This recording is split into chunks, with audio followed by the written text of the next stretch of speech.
നിഖിലിൻ്റെ bike ചെന്ന് നിന്നത് ഒരു ടെക്സ്റ്റൈൽസിൻ്റെ മുന്നിലാണ്. അവൻ പ്രിയയ്ക്ക് ആവശ്യമായ ഡ്രസ്സും അടുത്തുള്ള ബേക്കറിയിൽ നിന്നും മിച്ചറും വാങ്ങി. ക്യാഷ് പേ ചെയ്ത് തിരികെ വീടിൻ്റെ ഗേറ്റിലെത്തി. അമ്മ ഗേറ്റ് തുറന്നു. അവൻ്റെ കയ്യിലെ കവർ കണ്ടമ്മ പുഞ്ചിരിച്ചുകൊണ്ട് പറഞ്ഞു, കൊണ്ടുകൊടുക്ക്, നിനക്ക് അവളെ കൂട്ടിക്കൊണ്ട് പോയിക്കൂടെ? അവൾ ഇതുവരെ താഴേക്ക് വന്നില്ല. അമ്മ ചെന്ന് നോക്കിയില്ലേ? അവൻ ചോദിച്ചു. നീ എന്ത് ഭാവിച്ചിട്ടാ മോനെ? വന്നിട്ട് ആഴ്ചകൾ ആയിട്ടേ ഉള്ളൂ. വിവാഹം കഴിഞ്ഞു എന്ന് പറഞ്ഞ് എല്ലാത്തിനും തടസ്സം നിൽക്കാനാണോ ഭർത്താവായി നീ ഉള്ളത്?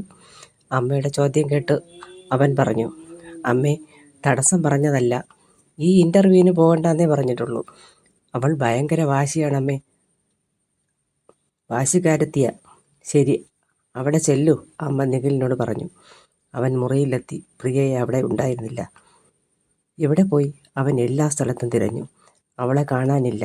അമ്മേ, അവളെ കാണാനില്ല. എവിടെ? പ്രിയ, എന്താടാ നീ പറയുന്നേ? പ്രിയ നിന്റെ മുറിയിലില്ലേ? പിന്നെ എവിടെ പോയി? എല്ലാവരും വിഷമത്തോടെ അങ്ങോട്ടും ഇങ്ങോട്ടും ഓടി. പുറത്തു പോയിട്ടില്ല, അത് ഉറപ്പാ, അമ്മ ഉറപ്പിച്ചു പറഞ്ഞു. തിരഞ്ഞ് തളർന്ന് കുനിഞ്ഞ് കണ്ണുപൊത്തി അവൻ ഇരുന്നു.